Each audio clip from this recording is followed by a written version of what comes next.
Welcome to today's webinar, Mom's Night Out for STEM, a strategy to engage parents, presented by Jeffrey Weld and Linda Bisgard. My name is Greg Nagy, and I am the Virtual Learning Community Manager from The Ohio State University who provides technical support for the STEM Equity Pipeline project. Before we start the presentation, I would like to go over some housekeeping items for this webinar. This webinar is scheduled to last roughly 1 hour and is being recorded in order to view this presentation in its entirety later. The recorded webinar will be available in the next few days on the stemequitypipeline.org website. As you've already found out, you will be watching the presenter present slides through the Adobe Connect interface while listening to them talk over your computer speakers. All of the participants' microphones have been automatically muted.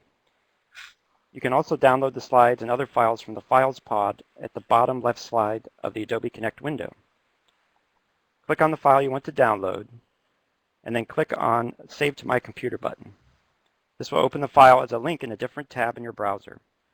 The presenters will answer questions after the presentation. However, we can take questions at any time. This is how we take questions. At any time during the presentation, you may submit a question by typing your question in the chat pod at the bottom right of the Adobe Connect window. We will read and respond to these questions at the end of the presentation. I would like to start the webinar by introducing Freda Walker, Assistant Director of the STEM Equity Pipeline Project. Freda? Thanks, Greg, and welcome to everyone today. We've had a wonderful turnout and a lot of interest in this particular topic. We'd like to start out by just having a little poll to ask you how you heard about this particular webinar. And you can see that on some of the choices when we run the poll that we've asked you to actually chat and give us some additional information. So if you look at, if you heard it from another listserv, could you tell us which listserv? Or if you were at a particular conference and heard about it, can you tell us at that conference? So if everyone can, indicate their vote by checking a box. And they can check more than one if they want. Yes, and you can check more than one.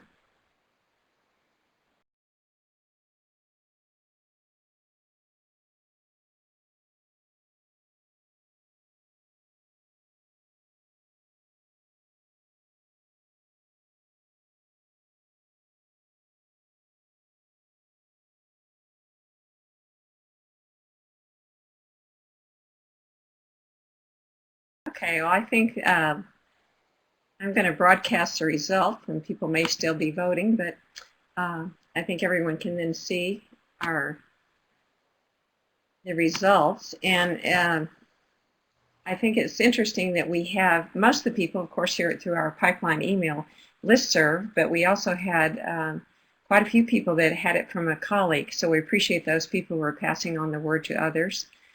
And thank you for indicating where you're getting the information, those of you that have gotten it from a different listserv. Also, if you had those that you had an announcement in a newsletter, I'd be interested in knowing which newsletter that you received it from. So thank you on that one. Okay. Greg, let's close that one out. Thanks. This particular webinar is sponsored by the STEM Equity Pipeline Project. And this is the project of the National Alliance for Partnerships in Equity and Education Foundation. It is funded by the National Science Foundation through their Gender in Science and Engineering program. It is considered an extension agent grant. Project are actually to build the capacity of the formal education community and to provide high quality professional development on gender equity and STEM education. We also are interested in taking strategies that are getting implemented and seeing if those are making a difference in the existing accountability systems. We use the Carl Perkins core indicators currently. We also are interested in local indicators. We also have a third goal to broaden the commitment to gender equity in STEM education. These are the methods that our project uses, and we're in our 5th year, so we have enjoyed the different professional development opportunities we've had with the audience, and you can see we've also done some teacher training, consulting and technical assistance. We have a professional learning community, which is free to anyone, and we are working on a handbook to have the best practices that we've discovered in the last 5 years. You can get involved in our project by participating in the state team, and you can see the different states that have been involved, and our project actually ends at the end of September, but we are hopeful that we'll have another one and that these states will continue to be on our portal and participate with us. Anyway, this is the website. If you look there, the STEMequitypipeline.org. This is a second poll I'd like to take. I'd like for the presenters to have some idea of who's on the webinar today. So if you could answer this particular poll.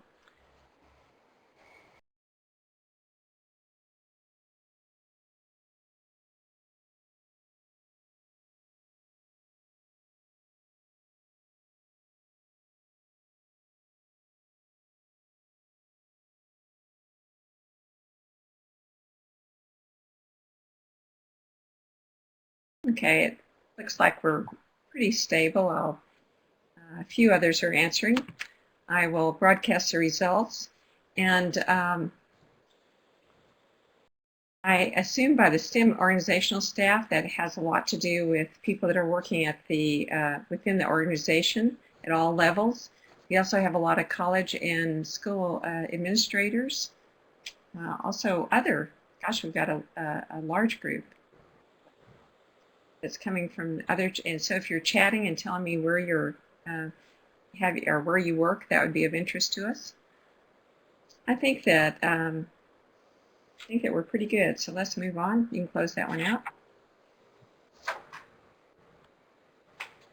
At the very end of our webinar, we have a survey that we would like for you to take, and this appears as a web page in a tab in your web browser at the end of the webinar. And it sends a separate email and we'll also send a separate email with a link.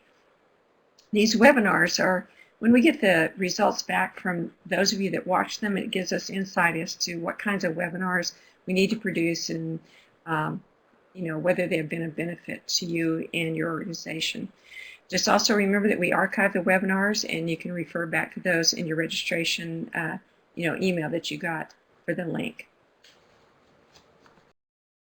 I'd like to introduce the two speakers. This is the Mom's Night Out for STEM, strategy to engage parents, and really it is about uniting your community and also engaging parents in motivating and developing interest in children in the area to explore STEM. The first speaker is Jeff Weld, and he is the director of the Iowa's Governor's STEM Advisory Council. He also is the director of the Iowa Math and Science Education Partnership, and if you read his bio online when you registered, you know that he has a lot of other things that he's doing, and we welcome Jeff to our webinar.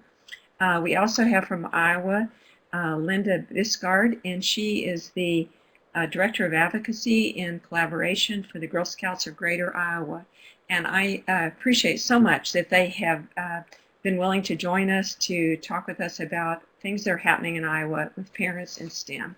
So Jeff, you're our first speaker. Thank you, Freda, and thanks to the STEM Equity Pipeline Project for the opportunity, the National Alliance for Partnerships and Equity, and my partner Linda in this presentation, a Mom's Night Out for STEM. I noticed in the poll there was not an option for clicking moms among us, but I'm sure there are many, and this event is dedicated to the moms and other caregivers who want to inspire their children to pursue careers in STEM. So what I'm going to do is take the journalist creed here, the who, what, when, where, why, and how of the story of Mom's Night Out for STEM. It's a delightful project that has inspired thousands by now. A brief history of its conceptualization. My recollection, although legend continues to grow around how this thing originated, is over coffee, or might have been tea, with Camille Schroeder, engineering K-12 community outreach at Iowa State University. And Camille and I were talking about Iowa's STEM initiative and how we're reaching students in a great variety of ways. Freda mentioned the constellation of programs we've launched over the last 5 years now with Iowa's State STEM initiative, and we've targeted quite solidly the youth of Iowa, the teachers of Iowa, the business sector of Iowa, but we've never felt that we've squarely impacted parents and communities. And so it was over that tea with Camille that we were both talking about Moms Night events and how to draw moms into STEM, and the concept of Moms Night Out for STEM was born. So thank you to Camille for helping to shape the vision here. Once conceptualized, we had to enlist partners, and I have to primarily cite and thank John Deere, our major sponsor of the event, out of the gates from conceptualization, and Pat Barnes, the program director of John Deere Inspire, the company's STEM initiative for global pipeline invigoration, I suppose you could say. In addition to John Deere's sponsorship, we've had in-kind contributions on the part of Iowa Public Television, a great partner in promoting the event across the state through the Public Television Network, as well as hosts for an event themselves. The grocery chain Hy-Vee was a key partner in kind in the early days, donating materials and supplies. But truly, it's made possible by 48 site hosts over the 2 years that we've offered it.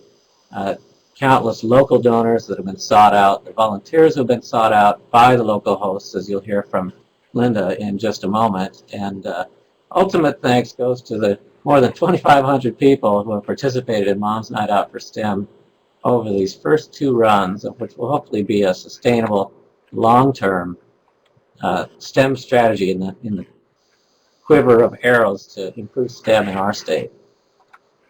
What is Moms Night Out for STEM? It is a singular evening, a STEM extravaganza, as we've characterized it to be, held simultaneously at sites across the state. It's a remarkable adrenaline rush the night of the event, about 7 p.m., when we can close our eyes at one site and imagine that this event is taking place at multiple locales across the state, impacting thousands of people in the very moment we all find ourselves launching the site at local venues. The goal of the event, inspiring primary caretakers, primarily moms, to get hands-on with their children in STEM. We provide a variety of talking points. Camille and I familiarize ourselves with the research on the potency of parents, certainly moms, in helping to shape the career trajectories and interests of children. In fact, I was struck the other day by a very timely article. Alicia Chang and her group at the University of Delaware issued a report in the Journal of Language and Social Psychology called Gender Biases in Early Number Exposure to Preschool-Aged Children. It turns out that moms, by no fault of their own, talk numbers much more with their boy toddlers than their girl toddlers. These are the sorts of facts we've gathered, not only to inspire the event, but to empower the speakers and presenters at the venues to acknowledge sometimes long-standing implicit biases and confront them head-on through events like Moms Night Out for STEM. I want to be sure to mention that many of the sites extend this event. It's a one-night extravaganza, yes, but many of the sites continue on with relationships and events and activities and connections with the moms and other caretakers who attend over the long term. And I think I'm just about ready to bring Linda in, but let me mention this event coincided with an opportunity we were seeking in Iowa to offer a satellite event to the new USA Science and Engineering Festival. It's been held twice now in Washington, D.C. It is a science fair on steroids, a national mall the first year, Washington Convention Center the second year, USA Science and Engineering Festival.org might be the address. And they invited states to do satellite events coinciding with the national event. And so we applied and were honored with recognition to become a satellite event. And the executive director of the USA Festival considered ours one of the most unique of the 50 that were offered in year one. And of course, it went on to become, I hope, a permanently attached fixture. I think I'll go with when and where, Linda, and then invite you to comment on the particulars of a host's experience here. When is Moms Night Out held? Well, it was held, of course, October the 18th of 2010, the first or inaugural event. 21 partners across the state opened their doors and engaged in something of a franchise model to offer Moms Night Out for STEM in locales across the state. A total of 733 attendees participated through the 21 sites in that first inaugural year. And that's when the first USA Science Engineering Festival was in the fall on the National Mall. They moved theirs then to the springtime, April 24. The week of April 24 was the USA Science Engineering Festival of 2012. I'm sorry I left the year off that slide. And so we moved Mom's Night Out for STEM, again, to coincide as a satellite event of the USA Science and Engineering Festival. 25 sites joined us, most of the first, maybe all of the first. I'll have to invite my colleague Tanya to comment on that. Plus a few new sites were picked up. A total of 1,752 participants took part in it in its second offering, and the breakdown of adult to youth, it was about a 50-50 ratio. And the when, as far as next, we're not entirely sure, I'm not personally, when the next USA Science Engineering Festival will be offered, but we expect to try and offer this event coinciding once again this coming April 2013. Who opens these sorts of venues and participates? Many valuable partners, MVPs. These are laboratories at universities, colleges, community colleges, industries, libraries, community libraries. I think we have a couple of library partners on with us today. Community centers, schools, science centers, zoos, private businesses. It's really an all-hands-on-deck event, and it turns out to have been great fun. And with where, I provide this map of Iowa, and this is actually the first year map. I did not update it with the 2012 participants, but there are more participants. I think there's a couple of communities on the western border of Iowa that participated this last year that are not indicated on this map, but ultimately it's about the volunteers and where they're located. We take particular pains to try and locate sites in regions of disadvantage, underrepresented minority populations when it comes to STEM, or regions of economic disadvantage, or regions of paucity when it comes to STEM. And Linda, we're not into your slides yet, but let me pause and introduce Linda Bisgard of the Girl Scouts, who you heard Freda introduce earlier. And Linda, if you'd like, give us some insight on your involvement, why, and I think this was your first year, and how it went. Thank you, Jeff. Well, the reason why is because Girl Scouts, we care about girls and getting opportunities to them about STEM. And Jeff and I had become acquainted several years ago through the State STEM Initiative, and as a result, there's been several collaborations that have come out of that. And when we heard about the STEM, or the Mom's Night Out for STEM, what a perfect opportunity for us to reach a lot of people within our areas, because we cover 67 counties within our state. And so, and as far as the people that organized the Mom's Night Out for STEM, it was so well organized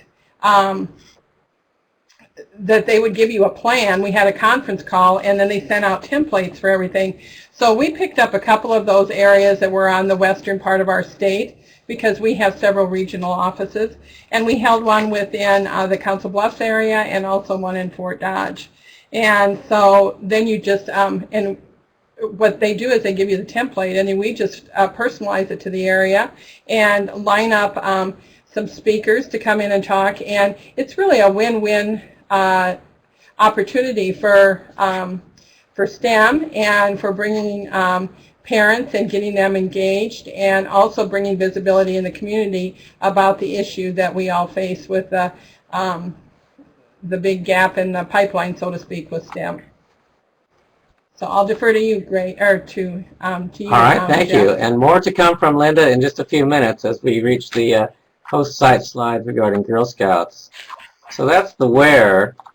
Why conduct a Mom's Night Out for STEM? Well, as I already mentioned with the Chang study that appeared earlier this month in the journal, there's a great need on the part of parents to be aware of their influence, their potency in determining the career trajectories, the performance, self-expected performance in math and science, as is borne out by literature. Probably everybody on this webinar is quite familiar with. But to connect it to Iowa in particular, we've linked it to National Assessment of Educational Progress scores. Iowa is not accustomed to mediocrity in education. We emblazoned the schoolhouse on our centennial quarter a few years back. We take great pride in our schools, and to find that our NAEP scores are middle of the pack by many indicators, 4th and 8th grade math and science, we find that a call for alarm that our communities, our parents, our families, our businesses, and our schools need to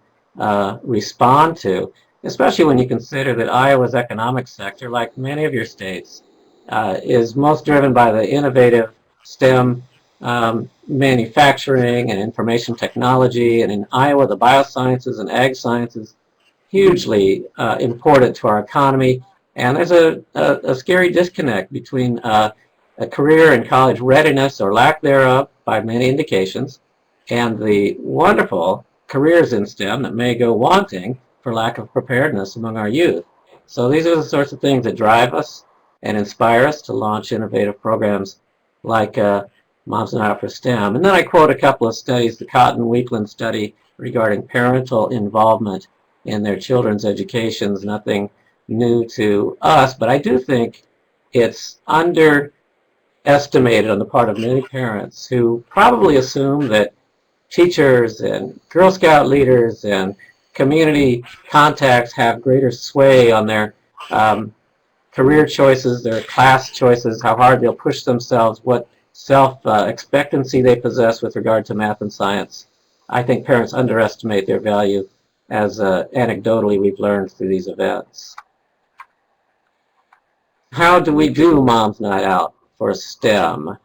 As Linda mentioned, it's something of a franchise model. A template has been developed. It's a perfect opportunity for me to mention that none of this would happen, this constellation of activity, this hub and spoke model where the Math and Science Partnership located here at the University of Northern Iowa organized with a small committee how such an event might look. And then we produced a template or a model and asked hosts to apply to serve as a site, and we provide them the model and the template, and the variety of materials is listed there. But I want to mention that if you envision this as a hub and spoke metaphorical model, the hub is really embodied in the person of Tanya Richards and my other teammate here at the Math Science Education Partnership, Carrie Jastorf. Tanya really does the coordination, generates the materials, convenes the telecoms, organizes and orchestrates a pretty complex machine when you have this thing disseminated 25 directions with variations and preparations and assets on site and so on. So kudos to Tanya, who I hope is with us today. She does a fantastic job. John Deere, of course, I mentioned earlier, invests in this project, believing as we do that parents hold the key to the STEM pipeline and its diversification. John Deere allows for us to make mini grants to each site in the amount of approximately $353 on average. I have site expenses, I believe these are fresh from 2012.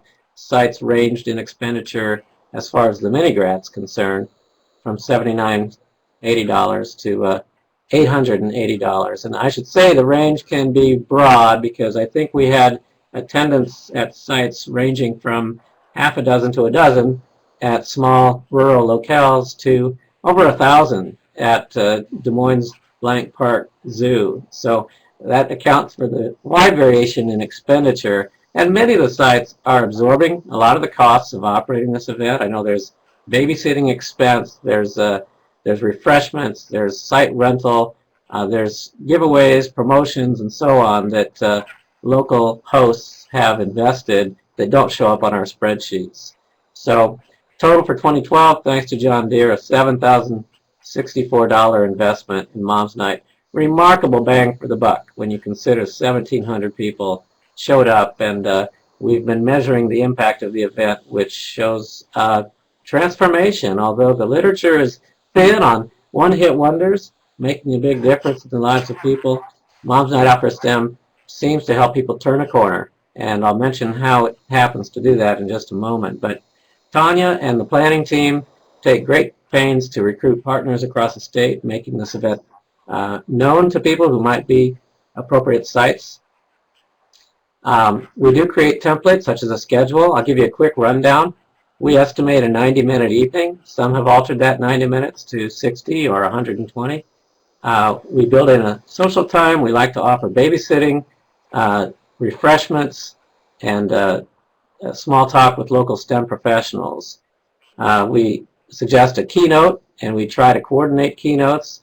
John Deere, for example, not only puts money into this thing, but at multiple sites offered up distinguished engineers and managers to speak to the parents about their important role in fueling Iowa's pipeline and generating a STEM literate citizenry.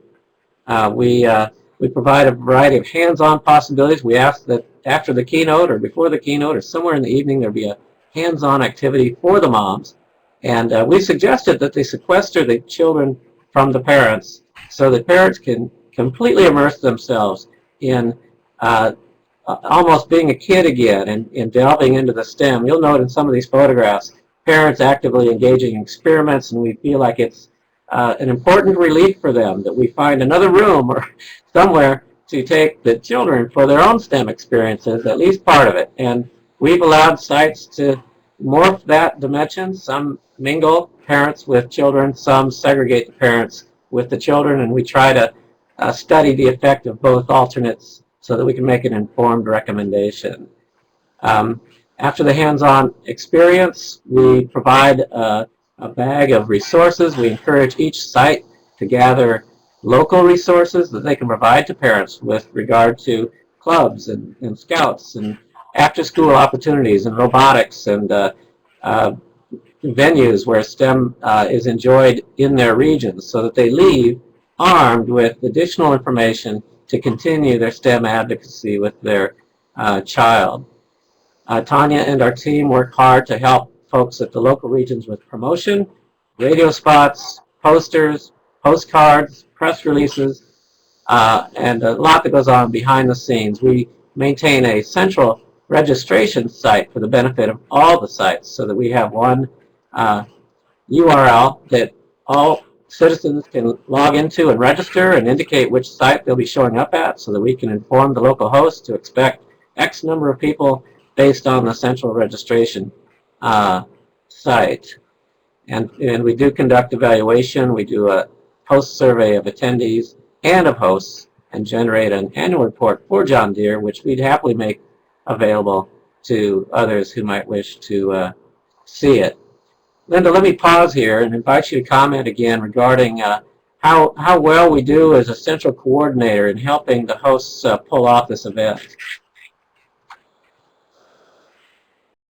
Well, thanks, Jeff. I would have to also comment and give a shout out to Jeff and his entire team, Tanya and Carrie. They make this very easy for anybody to be a host, and so that's what is really helpful. Like for us, I will speak on our behalf.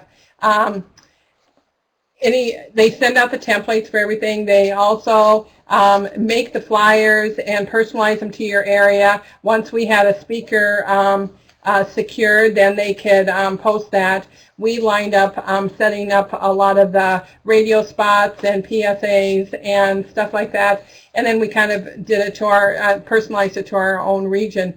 Another thing that I will comment on is in both of our sites, and I don't know if some of that just comes from us being Girl Scouts, a lot of people look to us to provide child care for their child when they come to this event, and so we did that very gladly.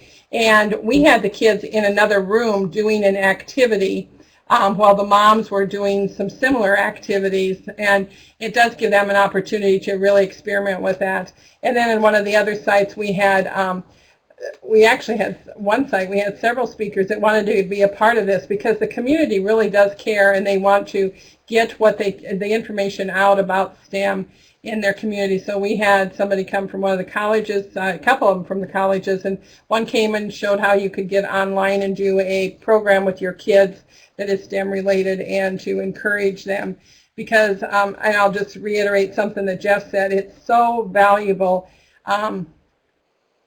what the kids hear from their parents. That messaging is so important, and it's a very big influence on the kids, and we're seeing more and more research on that. So that's an important part of changing the landscape. Thank you, Linda. So I think my slideshow is nearly complete. With this slide, I'll wrap up and turn things over to Linda. And I wanted to end with the future of Moms Night Out for STEM, although we may revisit this by the time Linda's finished with her segment. And I'll be completely honest, the debrief committee, it's an ad hoc group of hosts and funder, and our team here at the Math Science Partnership met at the conclusion of this last offering of Moms Night Out for STEM, and we're entertaining a variety of questions for how this may evolve into the future. There's been a sentiment that the name be Family Night Out for STEM. We have a particular propensity to reach moms, but we've also had a number of folks express an interest in altering the name. We've yet to resolve how that may go. I indicated in an earlier slide the date is up for grabs. I think there was a number of host sites that expressed an interest in moving this to the fall for a variety of reasons having to do with school calendars, and so we've got this tension between the USA Science Festival and our satellite association with that event and calendar dates that are probably more amenable to getting a good, strong turnout of moms and other caregivers in the evening. We're toying with altering the structure, the template. Is it best to offer the social time, the keynote, the hands-on, the resources, or there are better ways to do this? The segregation versus integration of parents with children, or a combination thereof in terms of structure. We've now got a really nice, a lovely problem to have, which is multiple sites popping up in the same city. And so we've got to negotiate with ourselves and our host partners how best to partition and equally share in the wealth of opportunities that a singular city with 2 or 3 different Moms Night Out for STEM sites may present.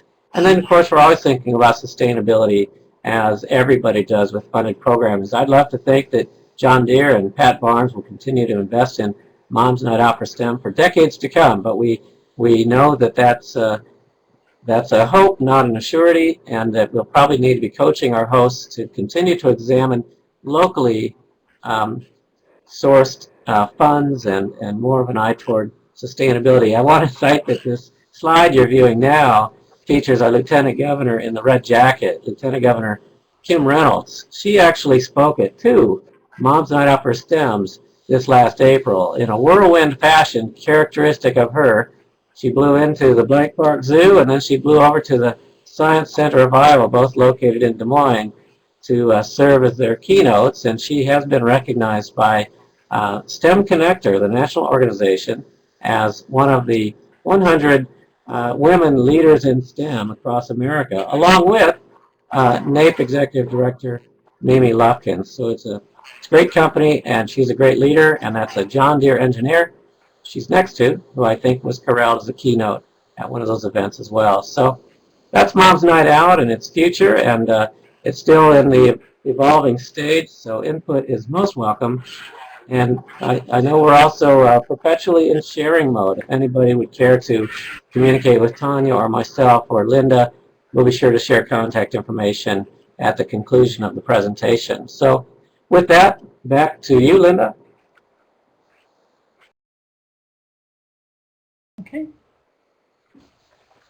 Okay, thank you, Jeff. I'm going to move the slide here. Okay, and I just have some additional things to put on along with what Jeff was saying, and I will just go through this briefly. We discussed a little bit about this, but I can't tell you enough what a value it has been to be involved with the state STEM initiative within the state of Iowa that we received through NAEP, the National Alliance for Partnerships and Equity. And we really have a team that works together, and we kind of cover all the bases. And where I'm talking about Girl Scouts, you know, we all know it's about early intervention, because it's you know, through research, we know that beginning about 5th grade, girls really start to lose interest in STEM subjects. And so if we can capture them and create some wows and with STEM, maybe they will take those right classes when they move on into high school. And then we've got representation on our state team with the counselors in the high schools. And then we move into the technical colleges as well as the community colleges and the universities, and we've got representatives all working together on that. And then we also bring in workforce development and the Department of Ed. And so this team has been really cohesive in working together on STEM and trying to help bring solutions to that problem. So I thank everybody on that. And like Jeff had said too, John Deere, they make this possible. They cover the costs on this, and I think everybody is pretty reasonable and frugal about that. And we've had, I know personally, the couple events we had were a couple of sites that had never been held there before, so they were small in numbers compared to the one that was held in the metro area. But that shows where the problem is trying to get that word out to parents and what are some things we can do to provide outreach for that. So by offering this opportunity, it gets, you know, it whets their appetite. And so we selected the 2 sites that, like I said, one was in Fort Dodge and one was in Council Bluffs being in the far southwest corner of our state. So getting things more west within our state and representing STEM and educating and creating an awareness. And so once we did that, then we received these wonderful, well, we had a conference call, and then we had a template sent to us, and we personalized it to our area. And they even gave us some suggestions on some speakers that we could get, and we had some of our own as well. And like I said, we decided to provide child care for the parents, and we secured the sites. And then we did, well, Girl Scouts has been involved with STEM for many years. I think 1914 is when we had our first electrical badge. So we have always been involved with a STEM initiative and have activities and things to do with girls. And so we just did those with parents as well and provided that. And then we had so many people in the communities that provided swag, and we had handouts, so parents went away with a nice bag of goodies and things that promoted STEM and things that they could do with their children. And then we advertised, and people are very generous in giving you some time for PSAs and stuff like that to promote it. And then we had a snack at the end, and I think a good time was had by all. Like Jeff had addressed, that we changed it from fall the year before to the spring this year, and I know they're looking at maybe changing it back to fall, which may be, that's the only complaint we ever heard was that fall has already started and that kind of stuff, so fall might be a better time. But all of those things will get worked out. But I can't tell you enough how collaborations and connections are so important because of the connections we make with other people within the community to create awareness and give visibility to issues, because a lot of us are working on the same thing. So it's just very important that we all work together, and it's a win-win situation. So that's what I want to just reiterate about that. I also wanted to just show you the Girl Scouts National Research Institute this year just launched the new research on Generation STEM, what girls say about science, technology, engineering, and math. And it's just a very good piece, and a lot of people refer to the Girl Scout Research Institute for a lot of data. And you can download this free, and I did put that down here for everybody to check into that, and it really is a very good piece. And it tells some of the things. I kind of gave a summary on some of this. I'll go to the next slide here. I'm just going to give you a few of the top findings. You can find more of this when you go through the document, but the majority of girls find STEM fields interesting, and they are interested in the process of learning and asking questions and problem solving. Whereas a lot of times we think that they're not interested, but they do face a lot of barriers. Girls are interested in STEM, and they're high achievers who have supportive adult networks, and they're exposed to STEM fields. And there we go again, talking about the parental role or the guardian's role in encouraging parents to encourage their children. And a lot of that's in the messaging too. We all hear it, and it makes me just shiver when I hear somebody say, "Oh, you're not good in math," or how do we know until we give them an opportunity? So then another thing is, although the interest in STEM is high, few girls consider it their #1 career choice, given competing opportunities and interests. And I think this is very interesting too. You know, we've also just done a recent research that came out that 61% of girls are either deeply ambivalent about leadership or say that it's not important to them because there's so many negative influences around them. And so that would include, you know, about the unhealthy images that they see in media, or lack of mentors, or little support for girls in STEM. And so it's that whole landscape that it takes lots of partners to help change.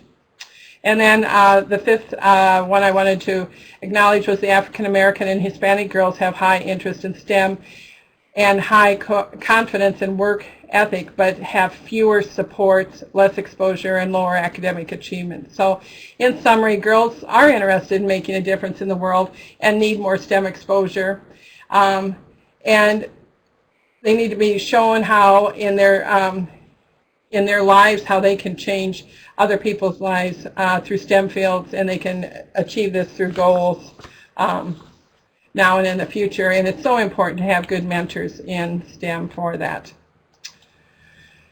And advocacy for STEM, I just wanted to tell you, the Mom's Night Out is one of the events that we participated in, and we encourage that with all of our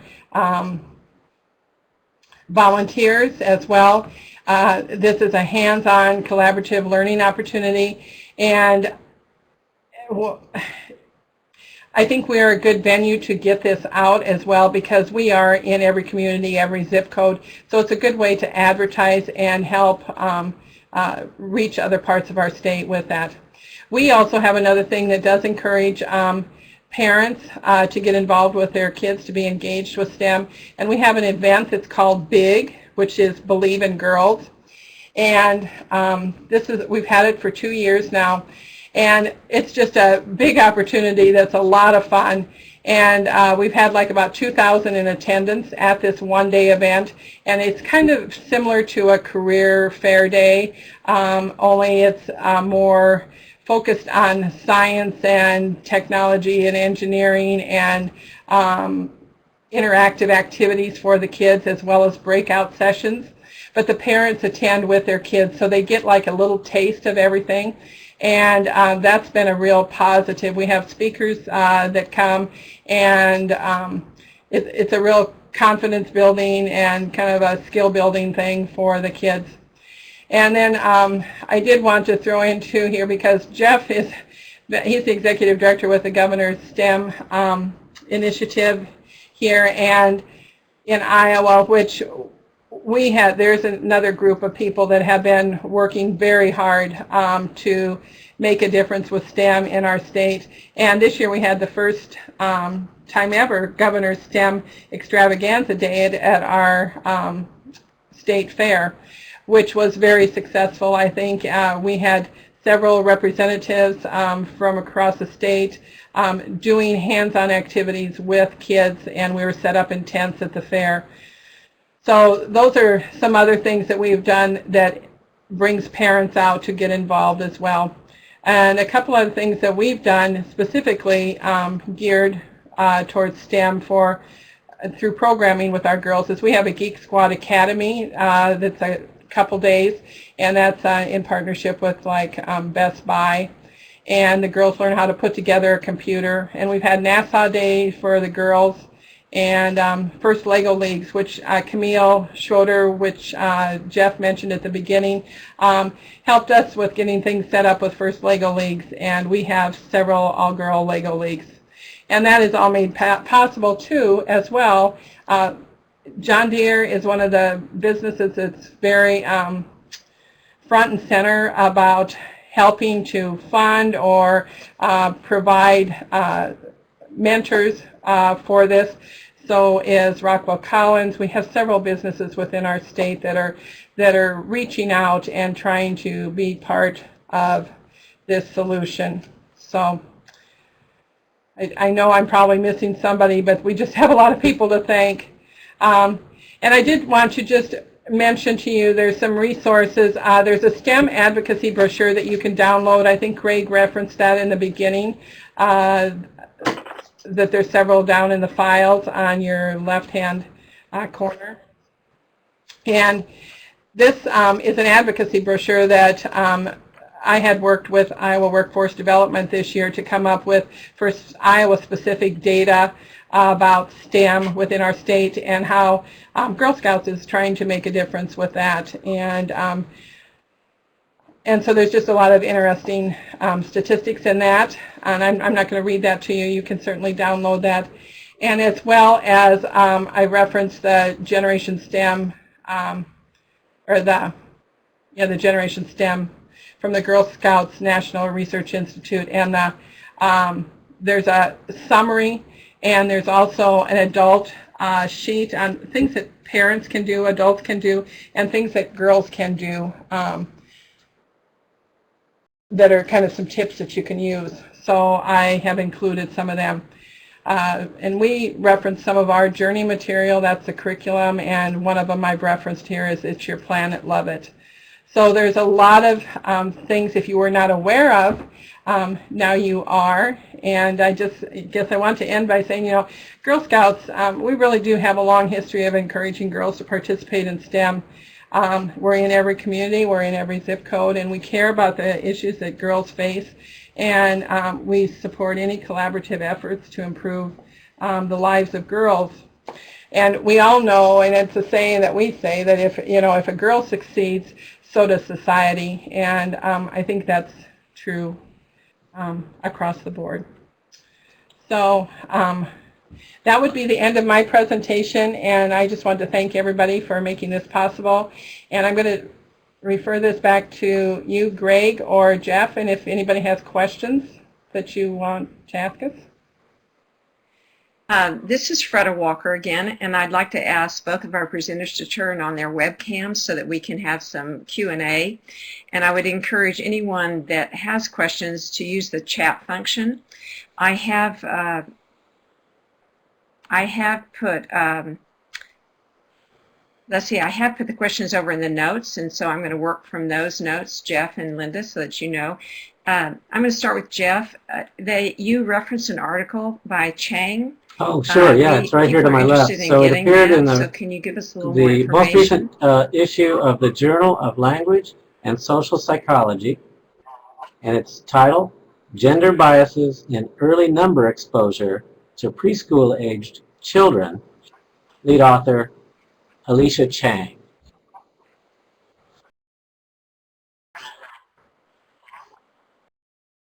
Is there a way that you could actually get that uploaded, that information Sure, I can upload into the a citation file, or to give it to Greg. Greg where he could upload that and then people would have it? Thank you. And then Greg, you can put that up.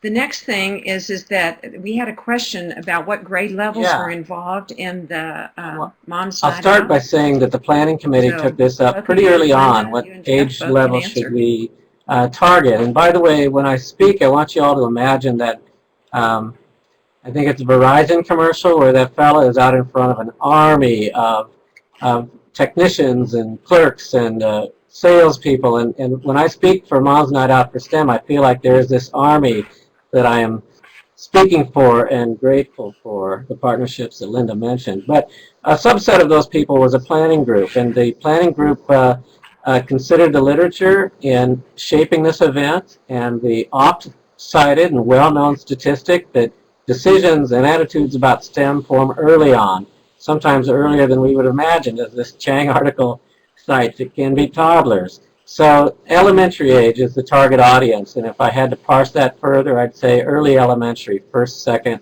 third grade has been, I think, the target in marketing.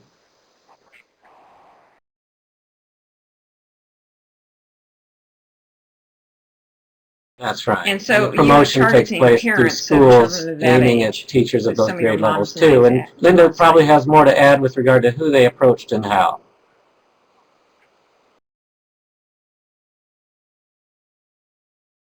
Well, and I would just say, because of Girl Scouts, our age level is kindergarten through 12th grade, and the two sites that we had, the majority, I would say, would have been upper elementary, meaning probably at least third grade, and we had a lot that would be the fourth, fifth, sixth grade level. But I did have two parents, and their daughters were junior high, and one was her first year in high school. So anyway, so it's a broad range, and it's kind of different to each area.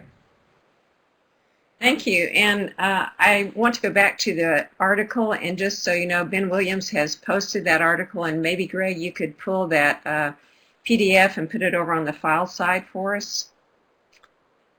Okay, let's see what we have next. They're interested in a template that you would distribute to the partner sites hosting the MNOS. I'll start the STEM. templates. So and Tanya is the keeper of the Jeff, I think vault you with referenced all the the template. Mom's Night Out for STEM documents, and I can post Tanya's contact, her email. I'll just rattle off quickly, and then I'll make sure Greg gets it for posting. Tanya is with a J, Tonja .Richards, her last name, Tanya.Richards at uni.edu. That's University Northern Iowa.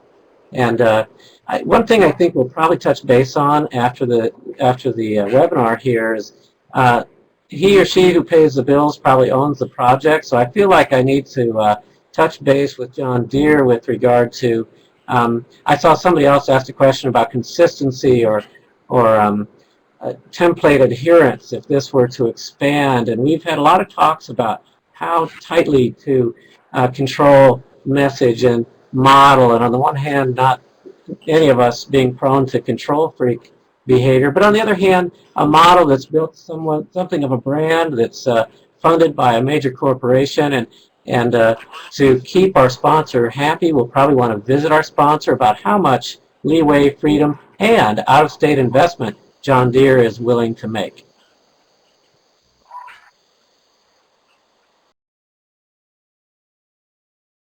Oh, thank you. Yeah. I think that answered one of the questions I have over in the notes. Are you looking at those? The one that asked about when spreading this out to other states, do you allow the host to develop the curriculum, et cetera? And so I feel like you've answered that with your last response. Let's see. They wanted to copy, the African American Hispanic girls needing more exposure and support for STEM. And Linda, was that yours, or? Yeah, that is referenced in the Generation STEM, and I gave the on the slide back here. There's a. Well, and we actually, somebody took it and made it live, and so we have it in the chat function if they need to find that. Yeah, link on it. You can go to this link, and the information is in there. Actually, I can. It is actually sent out in a summary, and it's the Generation STEM summary that's in the file on your left-hand lower corner. And there's all the...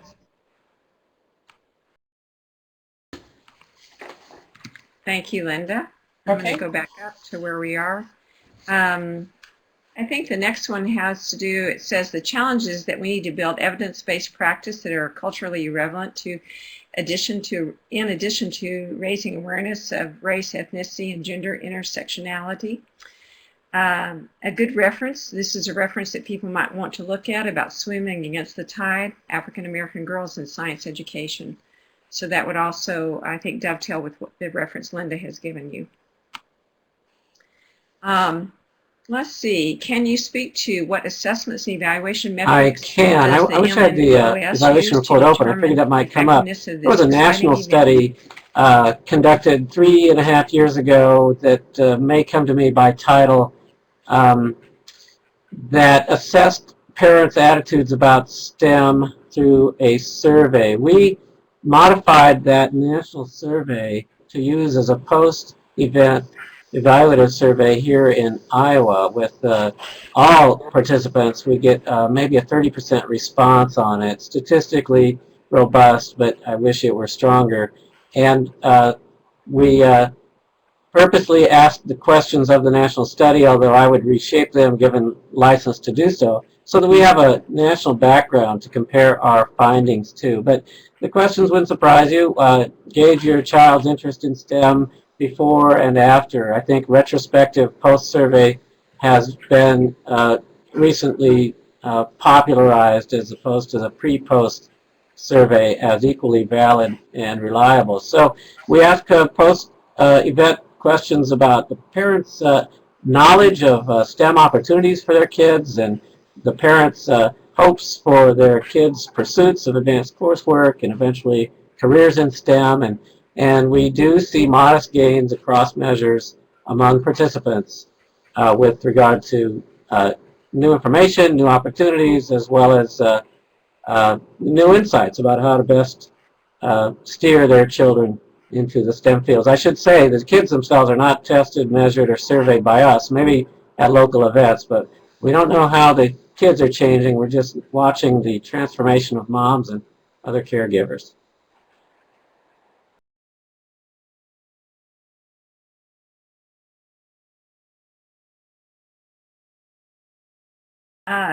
Jeff, I would add to that if you look at any of the work by Tricia Berry down at the University of Texas with their engineering program, that she has some models of how to do evaluation of your participants. Thank you, Fred. And Let then me follow up. to check on your effectiveness and then how you can change your program in that way.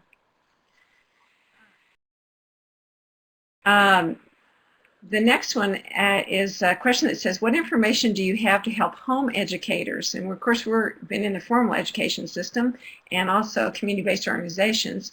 It says, I am a local director here in Magic Valley, and I know that I need to push this among my members. Sure. Linda, you want to start? Any ideas about how home educators can be involved or do similar things?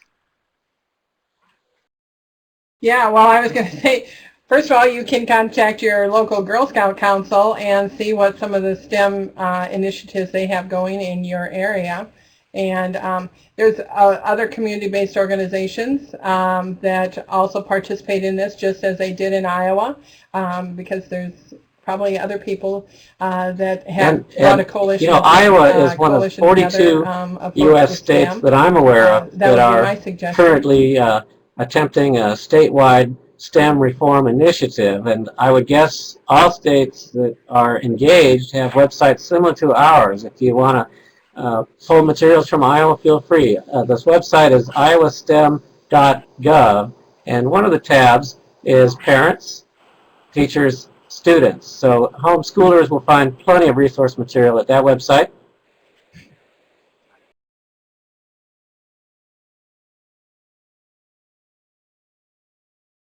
Sure, iowastem.gov.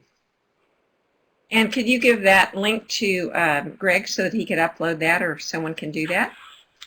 Oh, and I also, okay, and then let's see, next question. It says, do volunteers coordinate your program, and is there a paid staff member that coordinates the volunteers and resources for the hands-on activities? And actually in the chat function, someone had answered Sure. that After you, one Linda. of their groups is all volunteers, but will both of you answer that about volunteers and whether you had paid staff? Yeah. Okay. First of all, we put together programs throughout the year, and we collaborate with a lot of partners in the communities. So we have a mix of volunteers, but we do have staff, programming staff, program managers that line up programming specific to girls And so that's how that's handled. But we always have volunteers there helping as well, and that is the goal, to have volunteers helping with that as well. And this is where I want to add in the beauty of the collaboration with folks like Jeff and his team, and some of the universities and some of the business partners that were brought up, like we've mentioned, John Deere and Rockwell Collins. They have people that have expertise in content where they can come and offer programming for a day. Maybe they're not necessarily going to take on a troop, but they can certainly provide some wonderful programming that gives opportunities to girls. Hosts for Moms Night Out for STEM in Iowa all volunteered their time. By day, we had research scientists, librarians, engineers, managers, CEOs, and these folks obviously gave away their time to coordinate their Moms Night Out for STEM event. Now, here at the Math and Science Partnership, we do have 3 full-timers, myself and my teammates Tanya and Carrie, and Tanya's charge and specialty is communications, public relations. So we have a leg up, I suppose, with regard to being able to corral some of Tanya's precious time to coordinate this event. But I think John Deere's Pat Barnes worked with a Wisconsin Regional STEM Consortium to replicate this event with an all-volunteer group there. So Tanya's role is indispensable here, but I think it can be done in a volunteer setting.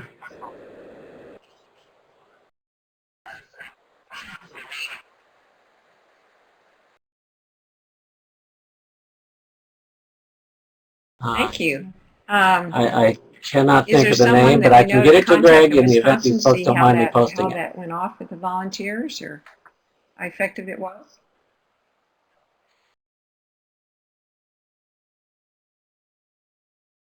Okay.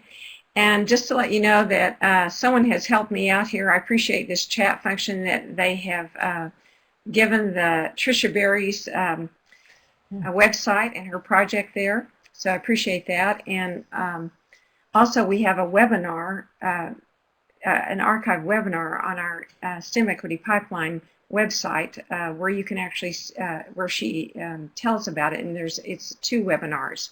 So you can go and look at those. Okay, let's see. The next thing is that we have a participant who is saying that they hope that the sites will connect their participants to the NASA education website, where there are various educational opportunities and activities and homework to help students of all ages and career information. And in the chat function, you'll find, and also in the notes, that website. Additionally, students can go to the respective NASA centers to learn more. So great resources are being shared among this group, and I'm so excited to see our webinar working in this way that we're sharing with each other. We also have another resource for K-12, especially for parents, in Rich Feller's website, and that's on the notes and also in the chat function there. So he is a counselor, education professor who consults with NASA Education Office. So anyway, I think that we have gathered a lot of great things today. It's just been a fabulous webinar. Now I see that one person is typing. We'll see what they have to share, and then we will do our thank yous and our closing. Then it says, can Nate put together a handout with all the websites that are useful to reaching out to parents for STEM? This would be a great resource. I'm sure that they can. So, Courtney, I think you're on online. Can you put that on your to-do list, please? Okay, anyone, I think, let's see, I have someone else typing, so multiple people are typing. Is it possible to get the emails, addresses from presenters for follow-up if it's needed? And so let's see, do we have your emails to post? Mine is listed on. Of course. I'm sorry, it's not in the slideshow. Jeff.Wells. Okay, so it's on the slide, and Jeff, is yours listed? And are you willing to have it posted to people? Yep.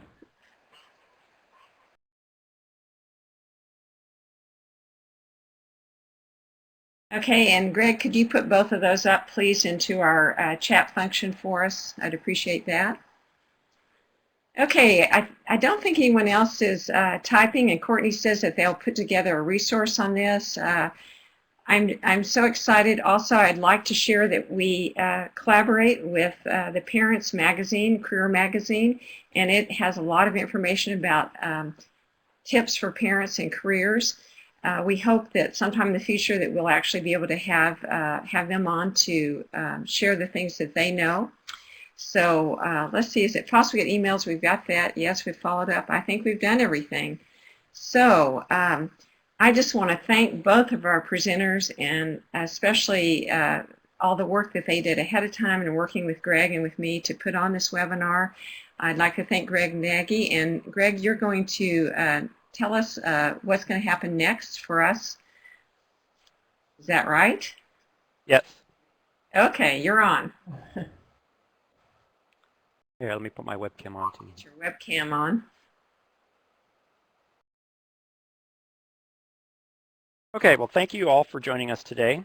Remember that this webinar will be available on the STEMequitypipeline.org website homepage, and also under the Professional Development heading, and then under the STEM Equity Pipeline archived webinar in the next few days. I'm now going to put up the survey.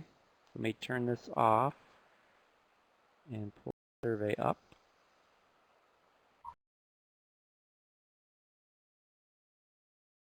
All right, and this is the survey. I'm going to click on this right now. It may open on your computer. If not, you'll want to click on it and click Browse to, and it should open, or copy and paste. And so we would, it's a short survey, and please complete this for us. I'll also send this in the email just in case you don't have time right now. Thank you, STEM Equity Pipeline. And Nate. And if you happen to be watching this as an archive, the link to the survey will be in the archived email. So thank you all, and this is the end of the webinar.